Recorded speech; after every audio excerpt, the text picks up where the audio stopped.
Assalamualaikum warahmatullahi wabarakatuh.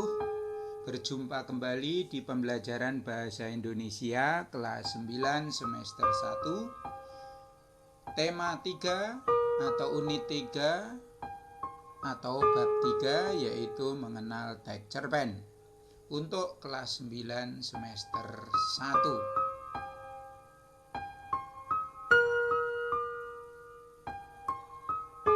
Pembelajaran ini mengacu pada KD 3.5, yaitu mengidentifikasi unsur pembangun karya sastra.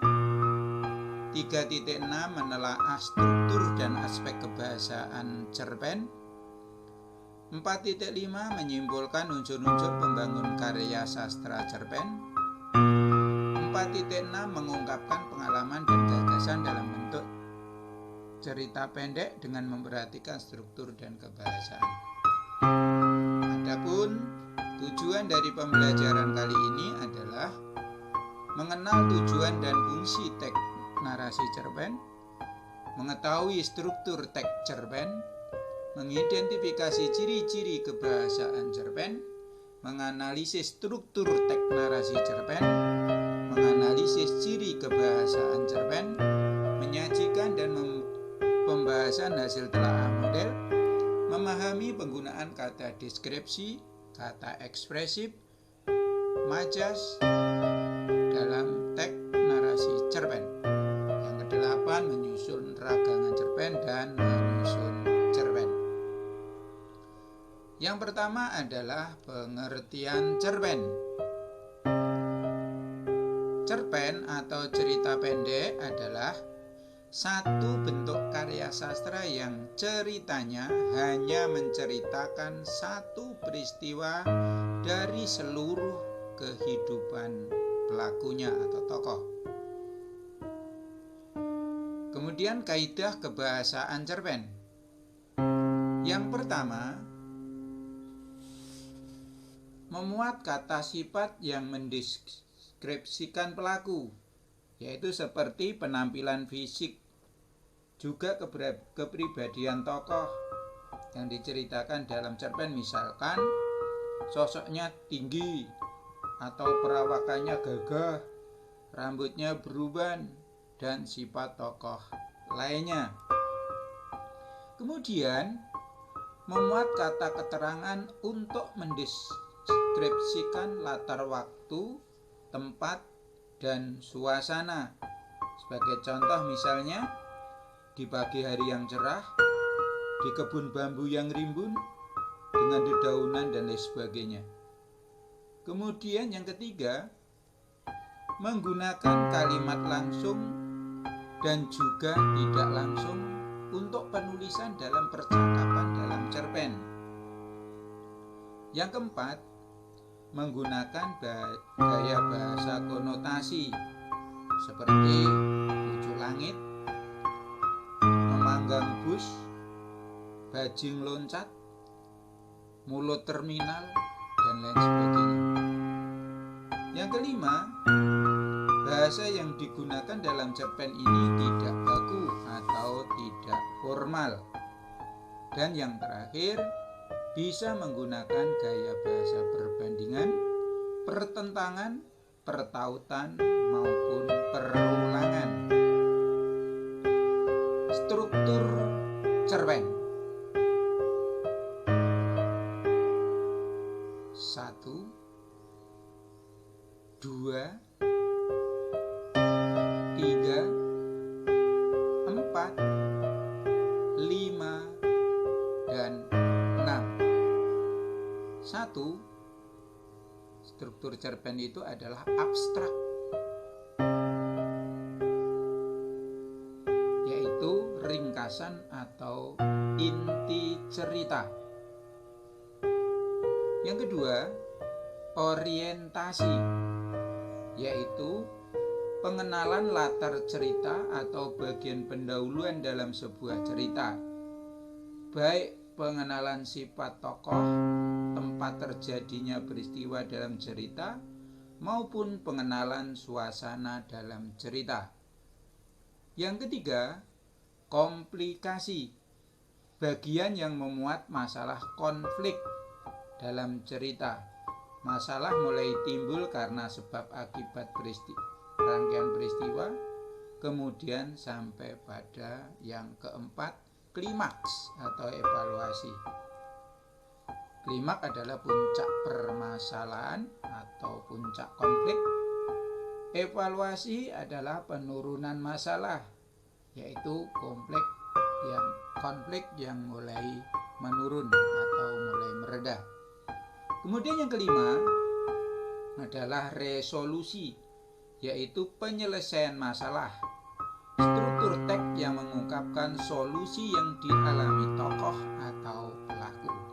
Sedangkan yang keenam adalah koda, pelajaran yang bisa dipetik dari cerita.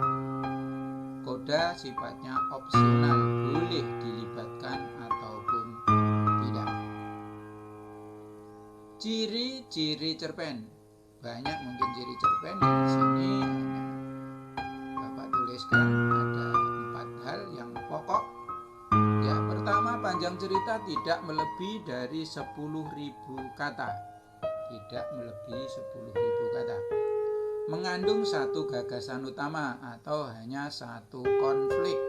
3. Menyajikan kejadian yang paling menarik dari tokoh atau peristiwa yang paling menarik. Dan yang terakhir yaitu berakhir dengan penyelesaian.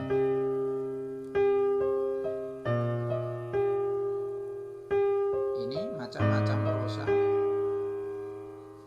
Ada cerpen dan ada novel. Cerpen yang tadi cerita yang sekali baca selesai. Biasanya antara 1.500 sampai 3.000 kata atau tidak lebih dari 10.000 kata. Hanya berisi satu tema atau satu peristiwa atau satu konflik. Bercerita tentang sepenggal peristiwa dalam kehidupan tokoh atau peristiwa yang sangat penting bagi tokoh. Sedangkan novel ceritanya itu sangat kompleks, panjangnya lebih dari 10.000 kata. Ini rangkuman dari unsur prosa. Ada unsur intrinsik dan unsur ekstrinsik. Unsur intrinsik itu ada tema, ada latar, ada alur atau plot, ada amanat, ada tokoh dan penokohan, ada sudut pandang, dan ada gaya bahasa. Sedangkan unsur ekstrinsik itu ada nilai-nilai, ada latar belakang kehidupan pengarang, dan situasi sosial ketika cerita itu diciptakan. Selanjutnya akan dijelaskan satu persatu unsur intrinsik tersebut. Yang pertama adalah tema. Tema adalah pokok pembicaraan yang mendasari cerita atau pokok permasalahan dalam cerita. Contohnya tema itu percintaan, kehidupan sosial, lingkungan hidup, agama, dan sebagainya. Plot atau alur yaitu rangkaian peristiwa yang sambung menyambung dalam sebuah cerita berdasarkan logika sebab akibat. Plot atau alur bisa disebut juga sebagai jalan cerita.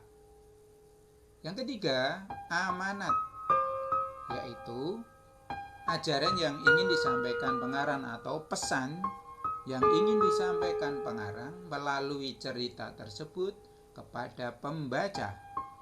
4. Sudut pandang pengarang, yaitu posisi pengarang terhadap kisah yang diceritakannya. Ini penjelasan tentang sudut pandang pengarang. Sudut pandang pengarang itu adalah posisi pengarang dalam sebuah cerita itu bisa sebagai orang pertama pelaku utama. Ini tokoh ceritanya itu adalah aku, karena ceritanya menceritakan tentang aku. Kemudian sudut pandang pengarang sebagai orang pertama pelaku sampingan. Tokohnya dalam cerita itu adalah aku ditambah nama tokoh lain. Sedangkan sudut pandang pengarang sebagai orang ketiga, dalam cerita itu tidak ada tokoh aku. Tokohnya adalah nama tokoh lain. Sebagai orang ketiga, pengarang ini bisa sebagai orang ketiga yang serba tahu, yaitu menceritakan tokoh dalam cerita sangat detil atau sampai hal-hal kecil terhadap tokoh diceritakan. Sedangkan sebagai orang ketiga terbatas, yaitu menceritakan tokoh dalam cerita itu yang penting-penting saja. Selanjutnya kelima, yaitu tokoh. Tokoh adalah individu rekaan yang mengalami peristiwa atau berkelakuan, memiliki sifat atau watak di dalam berbagai peristiwa dalam cerita atau tokoh cerita. Tokoh dalam cerita dibedakan menjadi dua berdasarkan perannya, bisa disebut sebagai tokoh utama, tokoh pembantu, dan tokoh figuran. Sedangkan berdasarkan wataknya, tokoh dibedakan menjadi tiga, yaitu tokoh protagonis, tokoh yang berperilaku baik, tokoh antagonis, yaitu tokoh yang berperilaku tidak baik, dan tokoh tritagonis, biasanya berperan sebagai pelerai atau pemisah. Sedangkan penokohan, yaitu cara pengarang dalam menyajikan atau menggambarkan watak tokoh dalam sebuah cerita. Bisa analitik, yaitu penokohan analitik, yaitu langsung diceritakan dalam cerita. Misalkan badannya besar, berewokan, rambutnya berubah, itu analitik. Tapi juga bisa diceritakan secara dramatik, yaitu tidak langsung. Bisa melalui pikiran tokoh dalam cerita, bisa dilihat dari ucapan atau dialog antar tokoh, bisa dilihat tingkah laku tokoh, bisa dilihat dari lingkungan sekitar tokoh, kemudian bisa dilihat dari reaksi atau tanggapan tokoh lain, dan bisa dilihat keadaan fisik tokoh. Penokohan secara langsung, yaitu watak tokoh-tokoh menceritakan itu disampaikan dengan cara menyebutkan wataknya. Misalkan tokoh Mutiara itu penyabar, baik hati, dan suka menolong. Dan dengan cara menyebutkan keadaan fisiknya. Contohnya Mutiara itu penampilannya tidak rapi, rambutnya awut-awutan, dan pakaiannya seenaknya. Sedangkan penokohan yang secara tidak langsung, yaitu watak tokoh dalam cerita itu disampaikan tidak secara terus terang. Misalnya dilihat dari dialog antar tokoh, atau dari gerak-gerik dan tingkah laku setiap tokoh agar menyimpulkan watak tokoh tersebut secara tepat.